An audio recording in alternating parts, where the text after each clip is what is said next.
तो गाइस कैसे हैं आप सब लोग। राइजिंग वॉरियर के एपिसोड 4 के साथ हाजिर हूँ। तो लास्ट एपिसोड के एंड पे हमने देखा था जीजुन सुपरवाइजर को मार पीट कर वहाँ पर हरा तो देता है, लेकिन साथ ही वहाँ पर उसके दोस्त उसे कहते हैं तुम्हें पता है ना कि जीजुन के काफी सारे ऐसे दोस्त हैं, उसके काफी सारे ऐसे डिसाइपल्स भी हैं जो कि आउटर क्लास के स्टूडेंट हैं, और तुम्हें पता है कि आउटर क्लास के स्टूडेंट्स कितने ज्यादा पावरफुल होते हैं। जीजुन वहाँ से वापस आ जाता है और कहता है मैंने उन सभी के सामने लंबी लंबी बातें तो कर दी कि मैं उन सभी का सामना कर लूंगा, लेकिन वाकई में अगर कोई आउटर क्लास का स्टूडेंट यहाँ पर आ जाता है और मुझसे फाइट करता है तो मैं उससे फाइट नहीं कर पाऊंगा और ना ही फाइट को जीत पाऊंगा। वो चलता हुआ सीधा अपने रूम के सामने जाता है, अपने दरवाजे के ऊपर जाकर दरवाजे को ओपन करने के लिए एक मैजिक स्पेल परफॉर्म करता है और दरवाजा खुल जाता है। फिर वो अंदर चला जाता है। अंदर जाने के बाद वो अपने बिस्तर पर बैठ जाता है और कहता है अब मैं क्या करूँ, मैं तो बहुत बड़ी मुश्किल में पड़ गया हूँ। वो वहीं पर लेट जाता है और कहता है मुझे कुछ भी समझ नहीं आ रही इस वक्त, जितनी स्ट्रेंथ और जितने स्किल्स मेरे पास हैं, इतनी स्किल और स्ट्रेंथ के साथ तो मैं एक ऑफिशियल स्टूडेंट का भी मुकाबला नहीं कर सकता। अगर वाकई में यहाँ पर कोई आउटर स्टूडेंट आ गया तो फिर तो मैं बिल्कुल भी उसके सामने नहीं टिक पाऊंगा, वो तो मुझे मार डालेगा। तो जीजुन वहीं पर बिस्तर के ऊपर लोटपोट होना शुरू हो जाता है और कहता है हाँ मुझे कुछ भी समझ नहीं आ रही, मैं क्या करूँ, मुझे कुछ समझ नहीं आ रही। तो वहीं पर बिस्तर के ऊपर लोटपोट होते हुए उसे कुछ याद आता है। जीजुन कहता है मुझे एक बात की समझ नहीं आ रही, वहाँ पर जब मैंने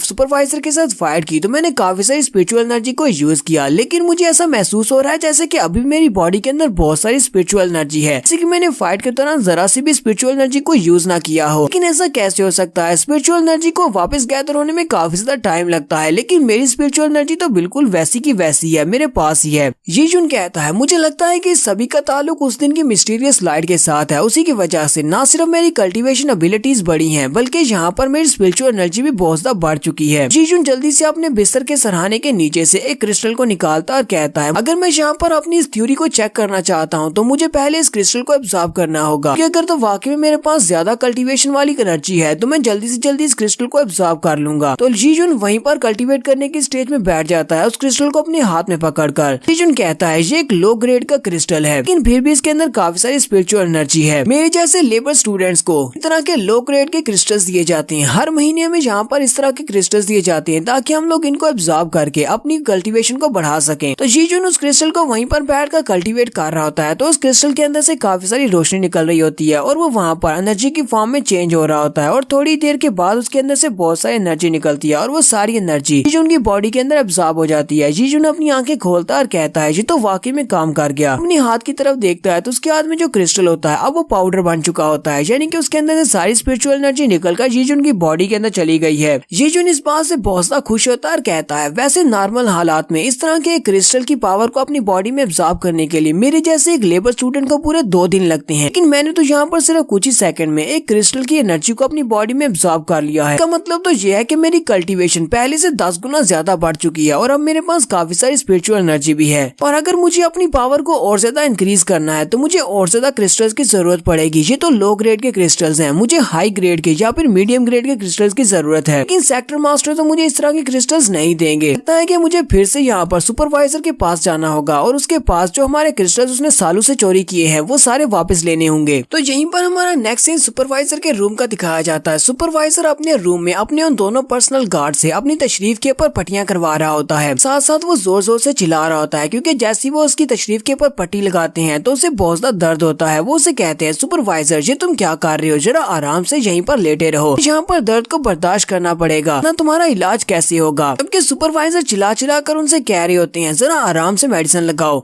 जरा भी अंदाजा नहीं है कि मेरी तशरीफ कितनी ज्यादा दुख रही है। फिर साथ ही वो गुस्से के साथ कहते हैं उस कमीने जीजुन को तो मैं नहीं छोड़ने वाला, जीजुन की बॉडी के ऊपर से मैं उसकी सारी की सारी खाल को भी उछील डालूंगा और फिर उसको सेलेस्टियल बीस्ट के सामने फेंक दूंगा। इसी वक्त बाहर से जीजुन की आवाज आती है, वो उसे कहता है सुपरवाइजर तुम्हें तो वाकई में कुछ भी नहीं पता, इंसान की स्किन तो बहुत ज्यादा टेस्टी होती है, हालांकि तुम खा खा के इतने ज्यादा मोटे हो चुके हो, लेकिन फिर भी लगता है कि तुम्हें डाइट के बारे में जरा भी नहीं पता कि कौन सा पार्ट खाने वाला होता है और कौन सा नहीं होता। सुपरवाइजर चिल्लाकर अपने गार्ड से कहती है चलो जल्दी से दरवाजे को सील कर दो, उसे अंदर मत आने देना। तो उसका गार्ड जल्दी से अपनी पावर को यूज करते हुए दरवाजे को सील करता है। साथ ही सुपरवाइजर अपने पास पड़े हुए एक लकड़ी के पंछी को पकड़ते हैं और उसे बाहर की तरफ फेंक देते हैं। वो लकड़ी का पंछी जैसी हवा में बाहर निकलता है उसी वक्त वो एक रियल पंछी बन जाता है। वहाँ से उड़ता हुआ सीधा उसके डिसाइपल के पास चला जाता है ताकि वो जाकर उसके एक आउटर डिसाइपल को इस बारे में बता सके कि सुपरवाइजर को यहाँ पर मदद की जरूरत है। जैसे वो पंछी उड़ता हुआ वहाँ से निकल जाता है, जीजुन दरवाजे के ऊपर किक मारता है और उस दरवाजे को तोड़कर अंदर आ जाता है। जीजुन अंदर आने के बाद उसे कहता है सुपरवाइजर सुपरवाइजर लियो, तुम्हें क्या लगा था कि इस तरह का एक कमजोर सा दरवाजा मुझे रोक पाएगा? मुझे यहाँ पर आने से कोई भी नहीं रोक सकता। सुपरवाइजर लियो और उसके साथ वो दोनों गार्ड्स वो सभी चिल्लाना शुरू कर देते हैं और उसे कहते हैं, जीजुन अब तुम यहाँ पर क्या लेने के लिए आए हो? क्या पहले वाली काम थी? तुमने हमें इतनी बुरी तरह से पीटा है। जीजुन उसे कहता है, मैं तो यहाँ पर अपनी हक की कमाई लेने के लिए आया हूँ। पिछले कई सालों से हमारे पास से बहुत सारे क्रिस्टल्स को चोरी किया है, हमारा हिस्सा खाते रहे हो। चलो जल्दी से वो सारे क्रिस्टल्स मुझे वापस करो, मैं अपने स्पिरिट स्टोन्स लेने के लिए आया हूँ। सुपरवाइजर लियो से कहते हैं, अगर वो सारे क्रिस्टल्स मैं तुम्हें वापस ना करूँ तो तुम मेरा क्या उखाड़ लोगे? जीजुन आगे बढ़ता है और उसकी तशरीफ के ऊपर एक चुटकी काटता है और कहता है, अगर तुम मेरे क्रिस्टल्स मुझे वापस नहीं दोगे तो मैं इसी तरह तुम्हारी तशरीफ के ऊपर चुटकियां काटता रहूंगा। सुपरवाइजर जैसी उसकी तशरीफ के ऊपर चुटकी करती है वो जोर जोर से चिल्लाना शुरू कर देते हैं। जीजुन उसे कहता है, चलो जल्दी से वो क्रिस्टल्स मुझे दो, वरना मैं तब तक लगा रहूंगा जब तक कि तुम्हारी पूरी की पूरी तशरीफ सुरख नहीं हो जाती, और उसके बाद मैं इसके ऊपर नमक मिर्च डालूंगा जिससे तुम्हें बहुत ज्यादा दर्द होने वाली है। वो दोनों ही गार्ड सुपरवाइजर लियो से कहते हैं, सुपरवाइजर लगता है कि इस लड़के को जो चाहिए वो देना पड़ेगा, कहीं ऐसा ना हो कि आप बैठने के लायक भी ना बचे। सुपरवाइजर अपने दोनों गार्ड्स की बातें सुनने के बाद जीजुन से कहते हैं, ठीक है मुझे ये बताओ तुम्हें कितने ज्यादा स्पिरिचुअल स्टोन्स चाहिए? जीजुन जहाँ पर जल्दी से हिसाब करना शुरू करता है और उसे कहता है, हमारे यहाँ पर लेबर स्टूडेंट्स में तो कोई तकरीबन 1000 के करीब लेबर स्टूडेंट्स हैं। यहाँ पर हर स्टूडेंट को हर महीने 10 क्रिस्टल्स मिलते हैं और तुम उनका आधा हिस्सा खा जाते हो, यानी कि हर महीने तुम यहाँ पर एक स्टूडेंट से 5 क्रिस्टल्स लेते हो। इन सभी का टोटल मिलाकर हो गया तुम्हें पिछले 3 साल का मुझे 50,000 स्पिरिट स्टोन्स देने होंगे। 50,000 क्रिस्टल का सुनते ही सुपरवाइजर लियो और उसके दोनों गार्ड्स वो चिल्लाना शुरू कर देते हैं और कहते हैं, 50,000 स्पिरिट स्टोन्स, तुम्हें लगता है कि हमारे पास इतने ज्यादा स्पिरिट स्टोन्स होंगे? सुपरवाइजर लियो भी चिल्लाकर उसे कहते हैं, जीजुन तुम तो पागल हो गए हो, मेरे पास इतने ज्यादा स्पिरिट स्टोन्स नहीं हैं। जीजुन उसे कहता है, तुम्हें लगता है कि ये वाली कीमत बहुत ज्यादा है? मैंने सारा कुछ हिसाब लगाने के बाद ही तुमसे 50,000 स्पिरिट स्टोन्स मांगे हैं, क्योंकि पिछले 3 साल से तुम मुझे बहुत ही बुरी तरह से पीटते रहे हो, के बावजूद मैंने तुम्हें यहाँ पर डिस्काउंट दिया है। सुपरवाइजर लियो उसकी बात सुनने के बाद रोना शुरू कर देते हैं और कहते हैं, सारे बच्चों से मैं जितने भी क्रिस्टल्स लेता हूँ उनमें से आधे क्रिस्टल्स तो मुझे अपने हायर अप्स को देने पड़ते हैं। यहाँ पर मैं अकेला ही करप्शन नहीं कर रहा, वो लोग भी रिश्वत लेते हैं, जबकि मुझे यहाँ पर बहुत ही कम हिस्सा बचता है। जीजुन उसे कहता है, तो इसका मतलब सभी के सभी लोग यहाँ पर करप्ट हैं और तुम सभी लोग हम बच्चों को लूट रहे हो। जीजुन उसे कहता है, अच्छा ये बताओ कि इस वक्त तुम्हारे पास कितने हैं, तुम मुझे कितने दे सकते हो? सुपरवाइजर लियो जल्दी से वहाँ पर फर्श के ऊपर से एक टाइल को हटाते हैं तो उसके नीचे एक बैग पड़ा होता है। उसे कहते हैं, मेरी सारी जिंदगी की कमाई इसी के अंदर है, देख लो जितने क्रिस्टल्स हैं वो सारे ले लो। जीजुन आगे बढ़ता है और उस पोटली को खोलता है तो उस पोटली के अंदर काफी सारे क्रिस्टल्स रखे होते हैं। जीजुन कहता है, इसके अंदर तो पूरे 100 टॉप ग्रेड के क्रिस्टल्स हैं, जबकि 10 मीडियम ग्रेड के क्रिस्टल्स हैं। ये सब कुछ देखने के बाद जीजुन उसे कहता है, तुम यहाँ पर एक सुपरवाइजर लगे हुए हो, फिर भी तुम्हारे पास इतने ही कम क्रिस्टल्स हैं, तुम तो बहुत ज्यादा गरीब निकले। मुझे तो लगा था कि तुम्हारे पास काफी सारे स्पिरिट स्टोन्स होंगे, तुम्हें तो इस सब के ऊपर बहुत ज्यादा शर्म आनी चाहिए। साथ ही वो उस पोटली को उठा लेता और कहता है, अब मेरा ये तुम्हारे पर उधार रहा, अगले महीने फिर तुम्हारे पास आऊंगा और ज्यादा क्रिस्टल्स को लेने के लिए, मेरे लिए काफी सारे क्रिस्टल्स को इकट्ठे करके रखना। साथ ही जीजुन काफी ज्यादा खुश होता और कहता है, मैंने तो यहाँ पर पहली बार में इतने सारे क्रिस्टल्स ले लिए हैं, मुझे लगता है कि चोर बनना मेरे लिए ज्यादा बेहतर रहेगा, मुझे तो यहाँ पर चोर ही बन जाना चाहिए, लूटने में मैं काफी ज्यादा माहिर हूँ। जीजुन जैसे उस थैली को लेकर वहाँ से जाने लगता है, सुपरवाइजर उसे कहते हैं, जीजुन मेरी बात सुनो। जीजुन कहता है, अब क्या हुआ? अब ये मत कहना कि तुमने अपने बिस्तर के गद्दे के नीचे भी काफी सारे क्रिस्टल्स को छुपा कर रखा हुआ है। सुपरवाइजर लियो से कहते हैं, तुम तो काफी ज्यादा स्ट्रॉन्ग हो, क्यों ना तुम यहाँ पर मेरे साथ हाथ मिला लो, हर महीने मुझे जितने क्रिस्टल्स मिलेंगे उसमें से आधे क्रिस्टल्स मैं तुम्हें दे दिया करूंगा, हम दोनों यहाँ पर मिलकर इन सारे बच्चों को लूटते हैं। जीजुन उसकी बात सुनने के बाद उसकी तशरीफ के ऊपर फिर से एक थप्पड़ लगाता है। सुपरवाइजर लियो थप्पड़ खाने के बाद फिर से जोर जोर से चिल्लाना शुरू कर देते हैं। जीजुन उसे कहता है, अपनी बकवास बंद करो, क्या तुम्हें लगता है कि मैं कोई रिश्वत लेने वाला बंदा हूँ? मेरा नाम जीजुन है और मैं एक राइजिंग वॉरियर हूँ जो कि जस्टिस के साथ खड़ा है, यहाँ पर किसी के साथ भी बुरा होते हुए नहीं देख सकता। मैं हमेशा राइटियस पाथ पर चलूंगा और एक राइजिंग वॉरियर बनकर दिखाऊंगा। मैं तुम्हारे लिए यहाँ पर कोई भी घटिया काम नहीं करूंगा और ना ही तुम मुझे यहाँ पर खरीद सकते हो। फिर साथ ही वो पीछे की तरफ मुड़ जाता और कहता है, बहुत ही जल्दी मैं स्काईसवर्ड सेक्टर का एक ऑफिशियल डिसाइपल बन जाऊंगा, तुम देखना, तुम सभी लोग देखोगे। ऑफिशियल डिसाइपल बनने के बाद मैं बहुत ज्यादा मेहनत करूंगा, अपनी कल्टीवेशन को इतना ज्यादा बढ़ाऊंगा कि इस दुनिया में जितना भी ईवल है उस सभी को मिटा दूंगा। यहाँ पर बड़े बड़े डायलॉग मारने के बाद जैसे ही वहाँ से बाहर निकलता है वो अंदर से बहुत ज्यादा खुश होता है और कहता है, अब तो मैं बहुत ज्यादा अमीर हो गया हूँ, लगता है कि अब मैं अपनी जूनियर सिस्टर्स को अपने साथ लेकर बाहर घूमने फिरने के लिए भी जा सकता हूँ। जबकि सुपरवाइजर लियो के जाने के बाद कहते हैं, जीजुन जितनी ज्यादा खुशी मनानी है मना लो, जितना मुझे लूटना है लूट लो, क्योंकि बहुत ही जल्दी तुम्हारा अंत होने वाला है। यहीं पर नेक्स्ट सीन टियानजू पीक का दिखाया जाता है, एक माउंटेन के ऊपर। वो उड़ने वाला पंछी सीधा जाकर एक लड़के के कंधे के ऊपर बैठ जाता है। ये लड़का एक आउटर डिसाइपल है। वो पंछी आकर उस लड़के को मैसेज देता है, तो वो लड़का कहता है लगता है कि मुझे फिर से उसकी मदद करने के लिए जाना ही पड़ेगा, क्योंकि वो लियू डाव मुझे फिर से किसी को मारने के लिए बुला रहा है। तो यहीं पर हम लोग अपनी एपिसोड 4 का एंड करेंगे। एपिसोड की एक्सप्लेनेशन अच्छी लगी हो तो कमेंट करके जरूर बताइएगा। चैनल को सब्सक्राइब कर दे, वीडियो को लाइक और शेयर कर दें। शुक्रिया।